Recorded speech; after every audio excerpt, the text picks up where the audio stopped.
Hi, I'm Marcel, and welcome to me singing into the void, mostly about books.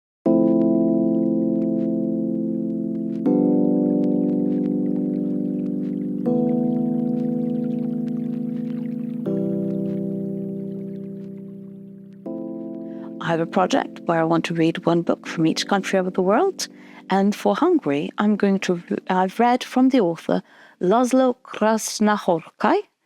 He won the Nobel Prize of Literature, and this book is his book, Satantango. And this is a very, very, very, very, very good book. I can add on to some berries, but I can absolutely understand why he won the Nobel Prize of Literature. And this is very much... it's not that difficult of a read, but this is very much what we would call artistic in his writing. This is about a small village in Hungary.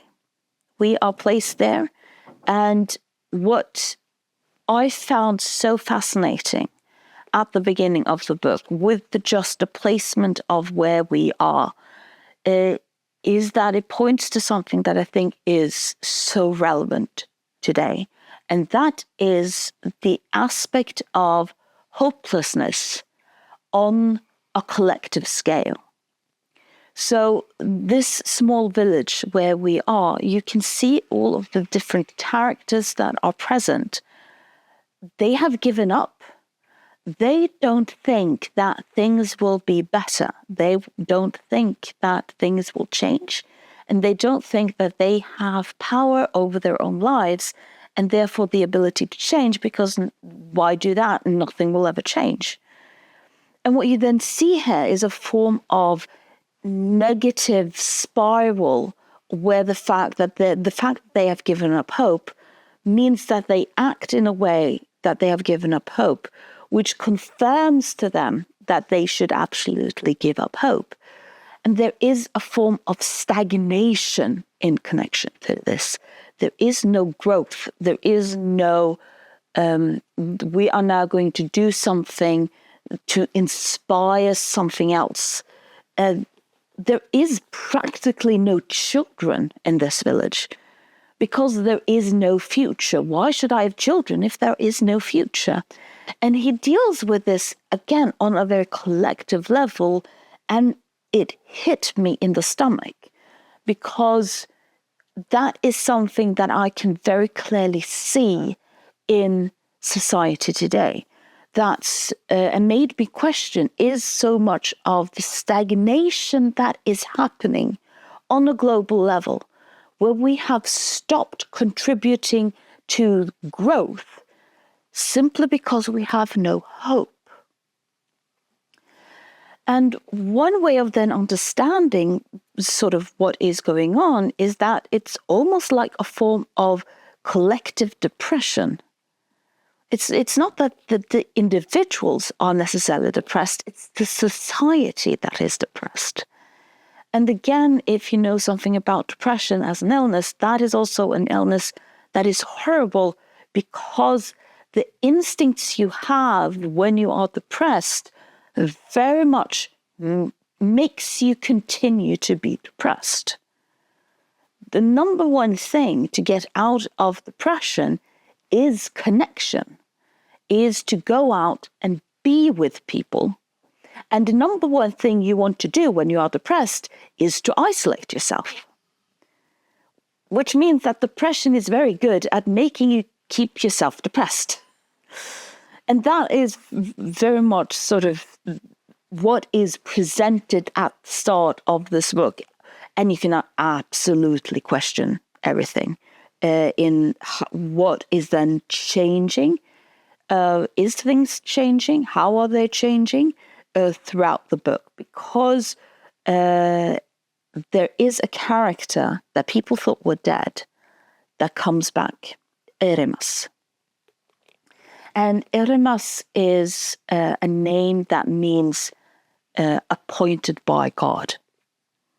And that very much makes sense in his character, because he comes back and says, this is bad, we need to do something, let's all go to this other village and we will start again from scratch.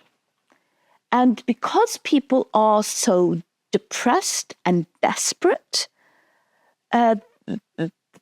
people want to do that. They absolutely believe him, because he represents hope, he represents change, he presents growth. And very much the fact that we know that this might end badly, but anything is better than what we have. And then it's up to us as a reader, because we are very wise and we know about both cults and how ideology, either political or religious, has been used. And we can see sort of, should we trust Iremas? Or is this a very just tragic story? So we don't know that as a reader in the same level as the rest of the characters. So we are placed on the same same playing field, and that's part of the journey that we are going through with this book. And it sort of makes you sort of have to question, if you don't trust him, why? But if you do trust him, why? Because how do you react to a character like Iremas in a situation where you have no hope? So you can read this as a Christian analogy, you can read this as a communist analogy, as a capitalistic analogy. It's pretty much just people in a desperate situation who have someone who is saying, I am appointed by God, or whatever sort of higher deity we can believe in, so you should trust me and follow me. And then you don't really know, is this going to end bad or good? That's the journey. And that's probably also the fascinating thing with, for example, the title, Satantango, but also the way the book is built up. So the book has 12 chapters.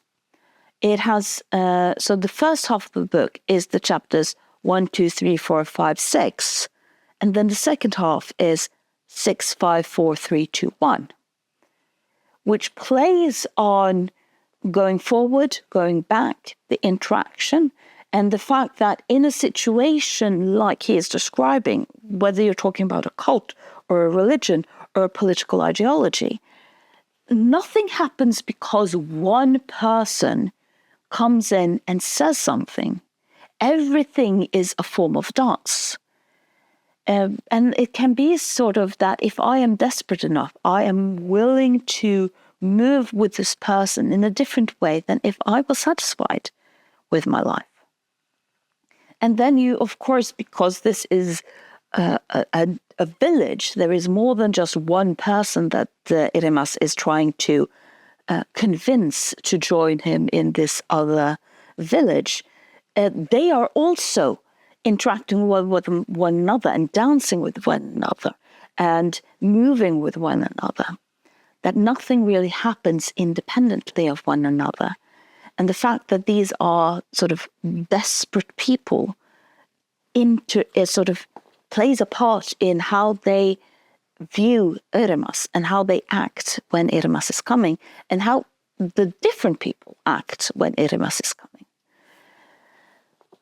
So I know that it is a cliche to say that this book is more relevant today than when it was written, and this book was written in... When was this written? Well, I can never remember when books were written. 1985. It's a cliche to say that this book written in 1985 is more relevant today than ever. But at the same time, when we can question if we are living within a collective depression, and how we are then interacting with people who are claiming that they are chosen and they will lead us. And how are we then interacting with that? Also partly because of pure desperation. Why are cliches sometimes cliche for a reason? Leave your comments down below, and thank you for listening to me screaming into the void.